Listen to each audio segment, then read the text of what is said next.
Okay, I have no big intro for this one. Let's just get right into it. Let's talk about Zach LaVine. So, at the time I'm recording this video, we are about 11 days away from this year's NBA draft. The Boston Celtics are one win away from achieving their 18th championship, which, as a Sixers fan, is very annoying to think about. And just in general, was just insane. I mean, 18 championships? Crazy. Regardless, the Sixers have been linked to just about every big name free agent or trade target there is. The list is extensive, from Paul George to LeBron James to Jimmy Butler to Brandon Ingram to OG Anunoby. It's just insane, which makes sense because of our cap space situation and the moves we could make, because we have a pretty okay amount of draft capital. But I am a fan who prides myself on being realistic. It may come off as pessimism at times, but it is what it is. I mean, I can't say I've really had a lot to have faith in with this team, but regardless, this is just how I see the offseason unfolding. Paul George, back to LA. LeBron James, back to LA. OG, staying with the Knicks. Jimmy Butler, staying with Miami. Brandon Ingram, staying with New Orleans, or they trade him somewhere else for a better package. I mean, it is what it is. Which leads me to probably was considered a plan Z by a lot of the fan base and NBA fans in general. This is a guy who a lot of people have been mixed on. More people have been, saying no way, stay away from this guy. But he's a guy who I believe, if put on this team and put next to Joel and Maxey, not only could he be possibly our most realistic trade target, but he could possibly be the more ideal and better third star next to Joel and Tyrese. And that guy is Zach LaVine. Now, I know a lot of Sixer fans and NBA fans in general have, for the most part, jumped off the Zach LaVine train. And at first glance, on the surface level, it's kind of understandable to see why. But when you really look at it, I feel like he's getting an unfair bad rap. And when you really dig deep into it, I do believe there are a lot more pros than there are cons as to the idea of trading him to the Sixers, or really any team in general.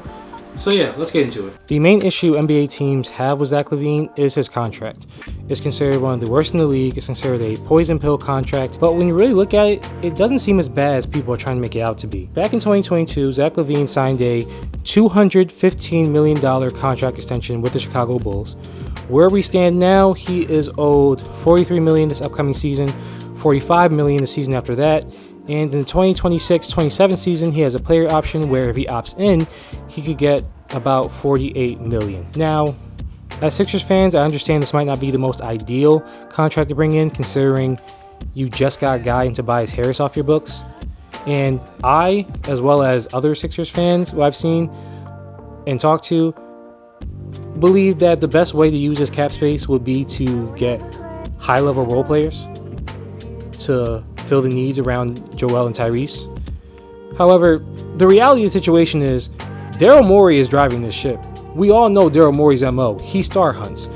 No matter what we the fans think or what analysts may say or experts may say, he's going to do what he does, which is star hunt. And no matter what direction we go, we are going to have to give max dollars for a third star. Whether it's Paul George, whether it's LeBron, whether it's Jimmy Butler, who has said he wants a contract extension either with Miami or wherever he's traded to.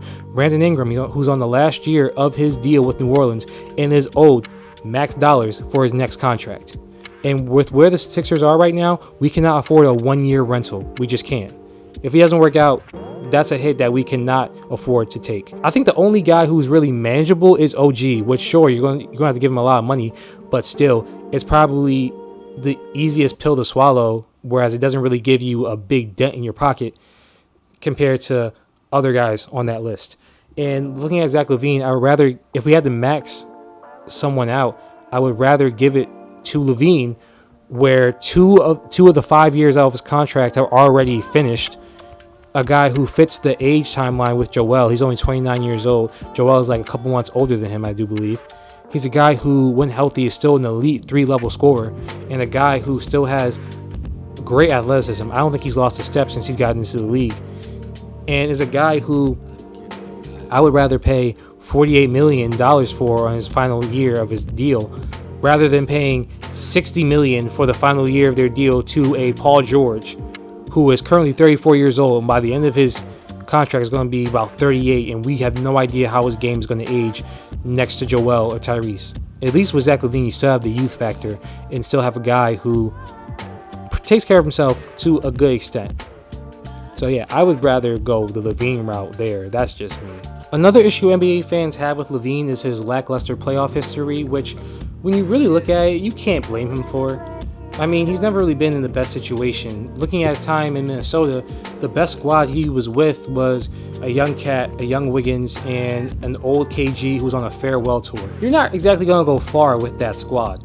And then let's be honest, with his time in Minnesota, they never really gave him a chance to really grow and flourish and to see what he can really become. He was the expendable guy while they tried to build more around Cat and Wiggins. It just is what it is. Cut to him in Chicago, and Chicago just never really could build a good team around LaVine. No shade to them because we have the same situation in Philly, but you could argue it's worse in Chicago. They thought they had something in 2021 when they brought in Vucevic, brought in DeRozan, Lonzo, Caruso, and for the most part, it seemed like a really good team. I mean, they had a good year, and I believe they had the 3rd or 4th seed in the East going into the playoffs that year. Unfortunately, they ran into the Giannis and the Bucks and just got smacked around. But LaVine, still in the losing series, put up an okay stat line. I mean, sure, it's not the best for someone who's supposed to be number one option, but this argument isn't for him being a number one option on the Sixers. It's for him being a number 3 option. Taking that stat line, putting it next to Joel Embiid and Tyrese Maxey and what they did this past year in the playoffs, I would argue we would have gotten past the Knicks and the Indiana Pacers. I wholeheartedly believe we would have. Now, I know a lot of people will argue, oh, Paul George has been in the playoffs a lot more than LaVine and has had better stat lines and performances. And sure, that is true. But when you really look at Paul George's performances and his stat lines in the playoffs, a lot of his best performances came when he was on the Indiana Pacers facing LeBron in the Heat. Those days are long gone. He is not the same Paul George that he was back then. Going on OKC in the Clippers, he's had some okay playoff performances, but he's also had some of the lowest of lows. I mean, on OKC, I could be wrong, but in OKC, they never got out of the first round. I mean, we all still remember that crazy three-point shot that Dame hit on Paul George with the bye-bye. So, like, bro, that is still a fixture in a lot of NBA fans' memories. You go to the Clippers, where their best year, you could argue, was when they was when they were in the bubble, and they pretty much said, yeah, nah, we're not trying to do this. Bye-bye. We're not doing this. And didn't really try. And when you look at Paul George this past year in the playoffs, looking at the stat line he put up, compared to what LaVine did in the 2021-2022 season in the playoffs, you could argue they're pretty similar. Like, you could almost say they're damn near identical. So, I mean, having the argument that Paul George is more of a playoff riser compared to LaVine, you can't really...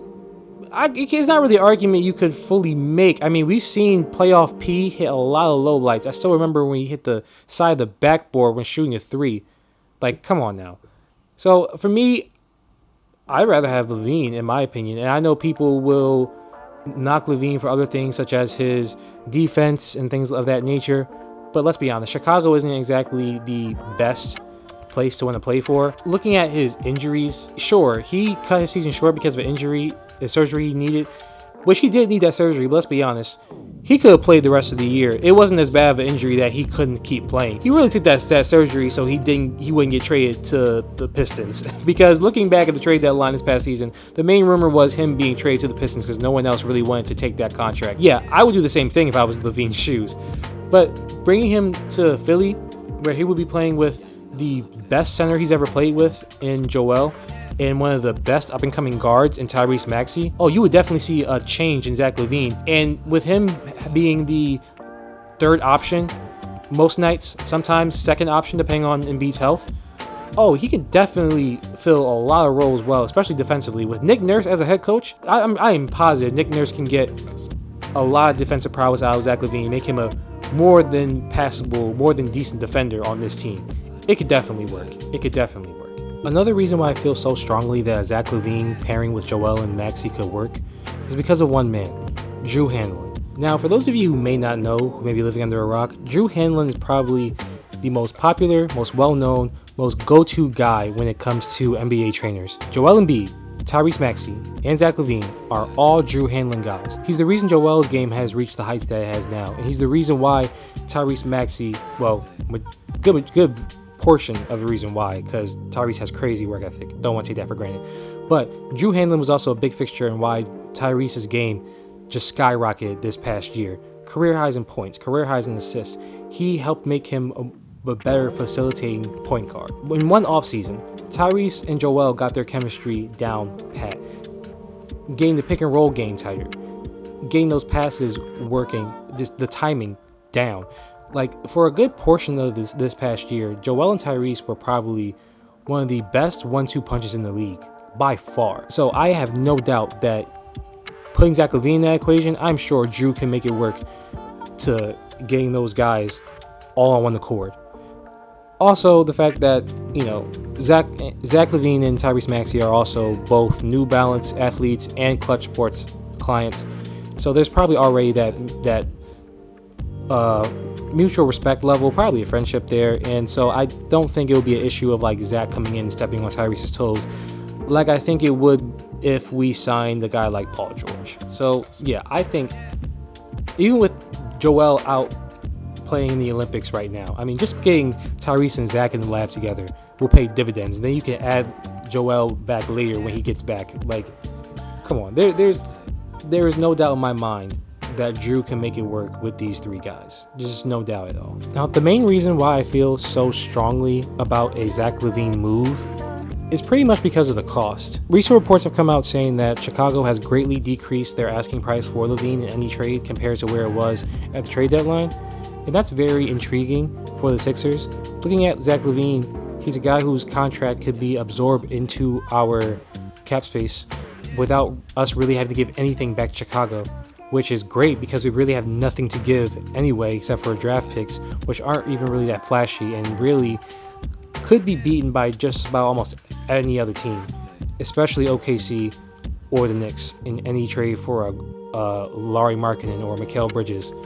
It's just the truth. Also, in that same vein though, reports are also coming out saying that the Sixers are unlikely to use the 16th overall pick in this year's draft and are probably going to move it, which I don't think is a great idea. I mean, I've already made a video on this channel saying who I would target with the 16th pick. But if we were to move the pick, right? Just walk with me. If we were to move the pick, imagine we take that pick and maybe another first rounder or that pick in the Paul Reed, possibly. Move that to Chicago for Zach LaVine and either Alex Caruso or Andre Drummond. No matter what decision you decide to do, no matter what trade package you decide to get back, you're pretty much killing two birds with one stone. And you're filling two holes of need. You're getting your third star and a high-end level role player that will fit well next to Tyrese and Joel, or you're getting your third star and the perfect backup center who has been here before and we know can anchor this team when Joel's on the bench. Either way, there's really no wrong decision there. So looking at it in the same breath, you still have a bunch of draft capital that you can use for future moves down the line.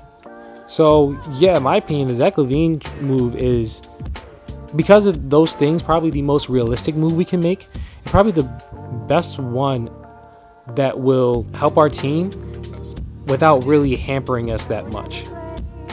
So yeah, we'll see how it goes though. I know there's some people who will probably disagree still, but hey, that's all right. I'm just here to, give a different perspective slightly. Just, But thank you guys for taking time and listening to this. Yeah, I'm very much on board with a Zach LaVine trade to Philly. I think he will fit very well with his team. And if we were to bring him over here, getting either Caruso or Drummond also a part of the deal would be great. So we'll see how the offseason unfolds though. We're almost there, almost underway, and it's going to be a wild ride for sure. It's definitely going to be a wild ride. Going to be some decisions made, whether they're good ones or bad ones. Yeah, we'll see how that goes. But yeah, thank you guys for watching. Appreciate you guys for supporting us. We'll try to have more content coming more frequently, working on it. But yeah, thank you guys for taking the time and listening to this. Hope you guys enjoyed it, and be on the lookout for more videos we have coming in the future.